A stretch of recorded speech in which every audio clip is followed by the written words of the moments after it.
What's up guys? I'm going to teach you about drone hyperlapses. Let's go.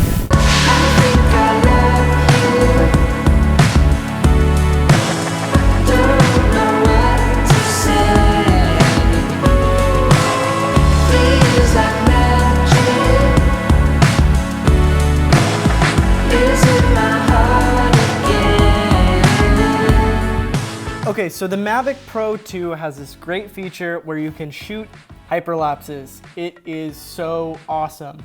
It kind of seemed like one of those selling points at first, and a lot of the hyperlapses I saw, the video was really choppy, and so I wondered, is it possible to get smooth motion blur at like 1/5, 1/3 of a second shutter? I wasn't super sure, but it is possible. You can get some amazing hyperlapses with this drone, and it's become one of my favorite features. So when we're talking about getting the best hyperlapses, it really starts with just understanding what makes a good time lapse in general. And the fundamental of that is something happening over a long period of time, right? There can be two types of things happening, slow things and fast things. A slow thing would be like clouds moving across the sky, something being built, etc. Fast things are like cars, people, other stuff like that. It's really good if you can incorporate both of those things. You don't always have to, but I always try to incorporate both things. So when I'm planning out flying the hyperlapses, I first think of the location I want to shoot, obviously. Google Maps is your friend. I look for good places. You always want to find a place that's nice and discreet to take off. You don't want to be getting in anybody's way, obstructing anybody, running into buildings. You don't want any of that, so find a good place. Think of the flight path and the flight modes. So these drones have course lock, waypoint, circle, and free. So think of which one of those that you want to do. I'm usually thinking of waypoints, so like start here and there basically. It's really simple, and I try and do dynamic movement. So a lot of that is like an elevation change or like just a parallax type motion. But just think of what you can dynamically do with that hyperlapse movement. Don't just do it to do it. Do it to do something dynamic, whether that is some kind of dolly zoom like I showed in that first clip where it went from day to night, or a nice parallax, or you're revealing something going like up over a bridge or a mountain or something. Just think about how you can always be dynamic in the way that you fly this. One thing that I've noticed doing these hyperlapses is that it really does take some time to do some pre-production, because if you're too close to an object or if you don't know what you're doing, you're going to either get a really crappy hyperlapse where the footage is shaky, and that happens a lot if you're really close to a building or something like that, or I end up wasting most of my battery. If you're doing things right, you should be able to squeeze 2 hyperlapses out of 1 battery. The last thing to think about with pre-production is ND filters. I just got these Polar Pro polarized ND filters. It is an ND4, an ND8, and an ND16, and they're all polarized. So they have a lot of different options. You can buy more filters, but these kind of seem to be the most essential ones to me because I want them to be polarized. I want to cut back those reflections, increase the saturation a little bit, and then I also want that 1/5 shutter even when it's broad daylight.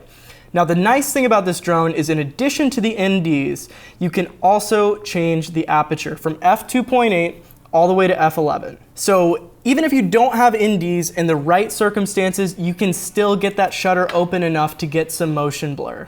Okay, so let's talk about actually flying the drone. And the first thing you want to do when you're filming a hyperlapse is get your settings in order. I usually like to do it even before I take off. So you're going to change it. I find that 1/5 of a shutter gives you the best motion blur and also keeps the overall image from being blurry. Because remember, if you're opening up that shutter, wind movement and just, the drone maybe floating around might make the subject actually blurry. You want the cars, the people, those fast moving things to be blurry, but you don't want like a city or a bridge or a mountain. You don't want that. So 1/5 shutter, that's usually what works best for me. You really have to set this before you go into hyperlapse flight mode, or else the minimum shutter is like 1/25, 1/15, something like that. So set your settings before you go into the hyperlapse mode. So next, you are going to get your flight settings. And like I said, you've got waypoint, course lock, circle, and free.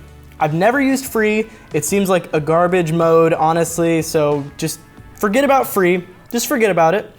I usually am using waypoint, and basically what that allows you to do is take a picture in one place, fly over, take a picture in another place, and it'll just go between those 2 points. And I find this to be where you can get the most dynamic things. You can change your elevation, you can change, a lot of different things about the camera that you can't necessarily change when you're doing a course lock or a circle hyperlapse. One little tip that I have is to set the points and then reverse them. That way you're not having to fly back and forth more. And really just plan your flight path in a way where you can get 2 really great hyperlapses. So for example, fly your drone out, set point A, set point B, it goes between them, and then maybe do a course lock on your way back. That's something that really I think works well, and it'll really maximize what you can do with one battery. Because I only have one battery, and I know a lot of you only have one battery, it'd be nice to have more, but gotta do what you gotta do. So okay, you've set your 2 points, and the drone a lot of times will say that your duration is set to a certain time because of your flight path. This happens with the waypoint mode especially. So basically you just need to get a feel of how far you need to move. You can't do extremely small movements or else the video will be extremely short. So you wanna make sure you have enough movement for it to do a full hyperlapse. And usually I like to do 2-second duration, and I like to do just the maximum seconds in the video. I do 2-second duration because really I value the quality and the flexibility over the file size. So I'm willing to have more photos that I can kind of play with after the fact in return for, I am wasting some space some of the time, that's true, but I don't really care. And speaking of that, I need you to always shoot raw. Seriously, don't use the videos generated in the camera. If you shoot raw and process them in Lightroom, it will take a lot longer, but it will look significantly better.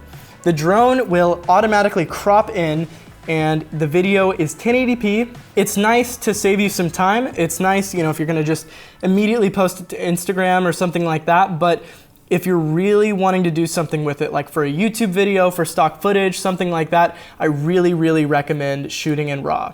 Okay, so I'm gonna talk to you about how I process these photos because it is kind of a long process, and I know a lot of you might not wanna do it, but I really think it's worth it. So let's get in here. I have a folder called Hyperlapses Raw, and basically I just have a description of what the hyperlapse is. So let's just do this Indy Fort Worth Bridge number 2.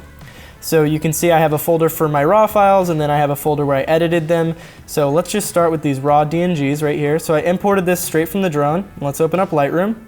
Okay, so we are just going to Command A, select all of these, and we are going to drag them right into Lightroom.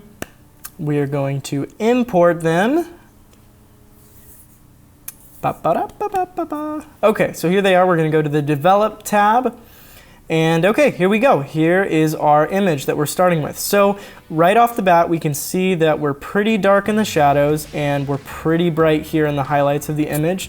So let's start by bringing those shadows up just a little bit, bring that detail out, and let's bring the whites down. Let's bring the highlights down some. Just to get some detail out of that building. I don't want it to look completely blown out. So let's bring the temperature down a little bit. Let's try maybe 5,500 here. I like that a little bit better. So, okay, we're starting to get somewhere. We can, I think, increase the contrast just a touch, Okay, so I usually like to give it a little bit of clarity, give it a little bit of sharpness here. One thing that is just so great is that you have a 20 megapixel RAW file to work with. So that is just leagues better than editing the video. I mean, you have so much more latitude with this. So I'm also gonna add a little bit of vignette. This is really just where you can be creative with it. I'm just doing kind of a rough, quick edit. We'll change this blue primary a little bit, make it a little bit more orange. We might pull the green primary a little bit over too. So I think that looks pretty good. Like I said, it's just a fast edit. So what you're going to do next is you're going to click this little plus by the presets, and you're going to create a preset. So we'll just call this test. And so we'll save it, and we'll go back to the library tab, and then we're going to Command A, select them all, and then you're going to go over here to quick develop, and you're going to grab the saved preset, go to user presets, and then go to test, and it's going to apply it to all of them. So then you can export the files. Okay, so I have a Premiere project open, and so what we're gonna do is we are just going to go to projects, we are going to go to this, bada bing, raw, Indy, Fort Worth Bridge number 2, edited, all right. So actually we're gonna pull in this whole folder. Okay, so we have all of our files here. So we are going to Command A again, select them all, right click, go to speed duration, and we are going to change the duration to 1 frame. And then you're gonna drag the first one. And what I like to do is actually just drag all of the photos to this little icon here, and that's gonna create a sequence with the settings of your clip. Because ultimately I wanna export an uncompressed version of this that's a video that we can then manipulate more in post. So we've got all of our photos here. It's not gonna play back very well on my laptop. So what we're going to do now is we're going to right click and we're going to nest this. And now we're going to apply a warp stabilizer effect. Generally, I'll do like 20%, and I find that works pretty well. Okay, so it will take some time to stabilize. You just have to keep in mind that this is just a massive file as a whole. I mean, this is a 7-second clip and it's like, I don't know, like 15 gigs. So it's gonna stabilize, and then you can render it and watch it back. I've actually watched this, so I know it's good. So I will do is I will mark in, mark out, and I will Command M, export.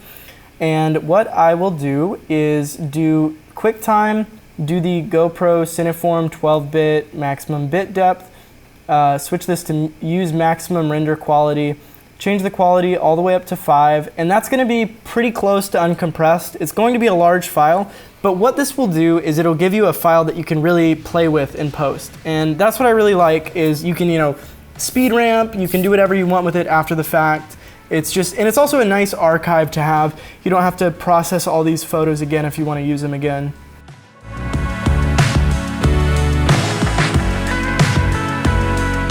So anyways, that is it. I hope I helped you with hyperlapses. Let me know in the comments if you have any questions.